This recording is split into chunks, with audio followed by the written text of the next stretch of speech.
Hello everyone, welcome back to Spararia YouTube channel. Okay guys, so in this video I would like to share you a tutorial on how to change Google Play Store's account password on Infinix Smart 8.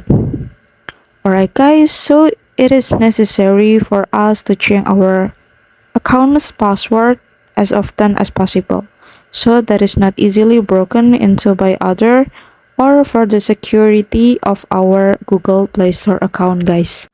So yeah, now open Google Play Store and then you can click on the profile side and then you can click Google account guys. Over here you can click for it and here you can slide sideways like this and then go to security and then you can scroll down and go to password guys.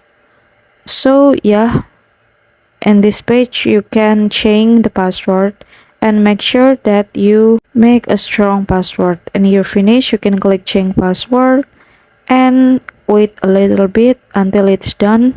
And so yeah, the password changed successfully guys. Alright guys, it's easy right?